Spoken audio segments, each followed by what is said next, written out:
आज्ञा मैंने नमस्कार मुझे आपण प्रिय Bunty SS tech power YouTube channel के आपण को बहुत बहुत स्वागत। मुई सुभद्रा योजना के नहीं आसी फेर गोटे अपडेट वीडियो जेनता कि आपण मैंने सुभद्रा योजना टंका एपर्यंत जदि नहीं पाइबार तेल बेले ये वीडियो के संपूर्ण भाव में देखुन। तो मुझे किसी अपडेट देवाले चाहूँचे जेनटा कि सुभद्रा योजनार न्यू अपडेटा ही आसीचे। तो आपण मैंने जदि सुभद्रा योजना पाइबार लगे चाहूँन ताहले गोटे काम करंतु जदि भी आपनको जदि रिजेक्ट हो सुभद्रा योजना बेले आपण मैंने क्या करेंगे आउ थे एप्लाय करन जेनता कि आपण मानकु जेनता कि आमर ओडिशार मुख्यमंत्री मोहन चरण मांझी एक नुआ घोषणा करिछन जे आपण माने जदि रिजेक्ट होइचे बेले आउ थे जेनता कि रीएप्लाय करि पारबे आमर सुभद्रा योजना जेनता कि आपण माने फर्स्ट टाइम जेनता कि रिजेक्ट होइचे आपण माने एप्लाय करबे आपण को 10,000 मिलबा एवं जदि भी आपण को सेकंड किसी टंका नहीं मिली बेले सेमान को 5,000 टंका मिलबा। तो ये वीडियो के देखुन लास्ट के एवं मो चैनल के नुआ आसीछो बेले सब्सक्राइब कर देथो SS tech power YouTube channel के देखुन एंता गोटे काम करेंगे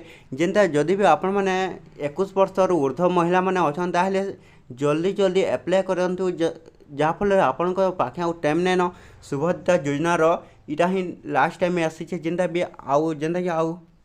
आपण को सुभद्रा योजना टंका आउ नहीं मिले। तो लाखे लोग के जेनता कि सुभद्रा योजना टंका नहीं मिली क्या बेले गोटे काम लगे जदि भी आपणकर राशन कार्ड रू नाटा कटि जाइए बेले आपण को सुभद्रा योजना टंका आउ नहीं मिले।